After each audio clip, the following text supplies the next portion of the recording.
आइए सुनते हैं यशपाल जैन जी की कहानी बुराई की जड़ काटो, सत्य की जीत और सच्ची संपदा। बुराई की जड़ काटो। किसी नगर में एक आदमी रहता था। उसके आंगन में एक पौधा उगाया। कुछ दिनों बाद वह बड़ा हो गया और उस पर फल लगे। एक दिन एक फल पककर नीचे गिरा। उसे एक कुत्ते ने मुंह में ले लिया। देखते देखते कुत्ते के प्राण निकल गए। आदमी ने सोचा होगी कोई बात। उसका ध्यान फल की ओर नहीं गया। कुछ समय बाद पड़ोसी का लड़का आया। बढ़िया फल देखकर उसका मन ललचाया। उसने एक फल तोड़ा और जैसे ही दांत से काटा कि उसका दम टूट गया।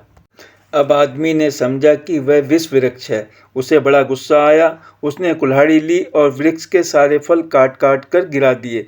लेकिन थोड़े दिन बाद फिर फल लगाए और पहले से भी बड़े बड़े। उसने फिर कुल्हाड़ी उठाई और एक एक शाख को काट डाला। न रहेगा बांस, न बजेगी बांसुरी। उसने चैन की सांस ली। परंतु कुछ ही दिन बाद सारा पेड़ फिर लहलहा उठा और फलों से लद गया। आदमी ने सिर पकड़ लिया। अब वह क्या करे। उसके पड़ोसी ने उसकी यह हालत देखी तो उसके पास आया। बोला, क्यों, क्या बात है, इतने हैरान क्यों हो। आदमी ने सारा हाल कह सुनाया। सुनकर पड़ोसी ने कहा, तुम बड़े भोले हो।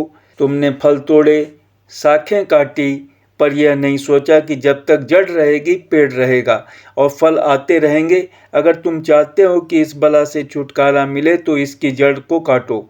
उस आदमी को बोध हुआ। तब उसने समझा कि बुराई की ऊपरी काट छांट से वह नहीं मिटती, उसकी जड़ काटनी चाहिए। उसने कुल्हाड़ी लेकर पेड़ की जड़ को काट दिया और हमेशा के लिए चिंता से मुक्त हो गया। सत्य की जीत। किसी जमाने में एक राजा था। बड़ा नेक था। अपनी प्रजा की भलाई के लिए बराबर प्रयत्न करता रहता था। उसने अपने राज्य में घोषणा करा दी थी कि शाम तक बाजार में किसी की चीज़ न बिके तो वह स्वयं उसे खरीद लेगा। इसलिए जो भी चीज़ बच जाती वह उसे खरीद लेता। संयोग से एक दिन बाजार में एक आदमी शनि की मूर्ति बेचने आया। शनि की मूर्ति को भला अपने घर में कौन रखता। किसी ने उसे नहीं खरीदा। अपने वचन के अनुसार शाम को राजा ने उसे खरीद लिया और अपने महल में रख दिया। रात हुई। राजा की आंख लगी ही थी कि अचानक उसके सामने एक मूर्ति आ खड़ी हुई। राजा ने पूछा, तुम कौन हो। वह बोली, राजन, मैं लक्ष्मी हूँ, तुम्हारे राज्य से जा रही हूँ। तुमने शनि को अपने यहाँ जगह दे दी है। राजा ने कहा, मैंने अपने धर्म का पालन किया है, सत्य की रक्षा की है। तुम जाना ही चाहती हो तो चली जाओ। उसके जाने के थोड़ी ही देर बाद एक दूसरी मूर्ति आई। राजा ने पूछा, तुम कौन हो। वह बोली, मैं धर्म हूँ, मैं भी जा रहा हूँ। जहाँ शनि रहता है वहाँ मैं नहीं रह सकता। राजा ने वही उत्तर दिया जो लक्ष्मी को दिया था। फिर तीसरी मूर्ति आई। राजा ने पूछा, तुम कौन हो। उत्तर मिला, मैं सत्य हूँ, तुमने शनि को आश्रय दिया है, मैं जा रहा हूँ। राजा ने उसे पकड़ लिया। बोला, मैं तुम्हें नहीं जाने दूंगा। तुम्हारे लिए ही तो मैंने लक्ष्मी को छोड़ा, धर्म को छोड़ा, अतः तुम नहीं जा सकते। यह सुनकर सत्य चुप हो गया। वह नहीं गया। उसके रुकने पर लक्ष्मी और धर्म लौट आए। सच्ची संपदा। एक सेठ था, उसके पास बड़ी संपत्ति थी। वह बहुत ही संतुष्ट था।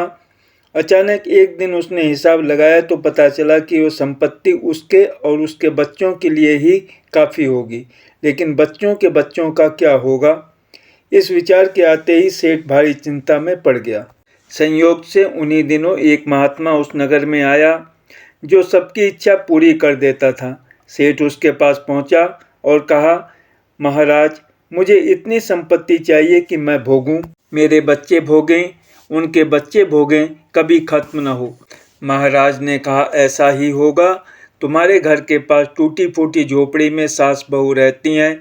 कल उनको एक दिन के खाने जितना सीधा दे आना, बस तुम्हारी इच्छा पूरी हो जाएगी। सेठ की खुशी का ठिकाना न रहा।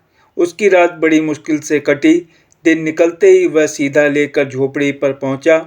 देखा सास ध्यान में लगी है, बहू झोपड़ी की सफाई कर रही है। सेठ ने बहू से कहा, यह लो तुम्हारे लिए दाल, आटा, घी, नमक लाया हूँ। बहू ने निगाह उठाकर उसकी ओर देखा। बोली, हमें नहीं चाहिए, हमारे पास आज के खाने के लिए है। तो क्या हुआ। सेठ ने कहा, कल काम आ जाएगा। बहू बोली, हम अगले दिन के लिए संग्रह नहीं करते, भगवान हमें रोज देता है। सेठ अवाक रह गया। सोचा एक ओर ये लोग हैं जो कल की चिंता नहीं करते और दूसरी ओर मैं हूँ जो बच्चों की चिंता में मरा जा रहा हूँ। उसकी आंखें खुल गई। उसने फिर धन की लालसा नहीं की। धन्यवाद।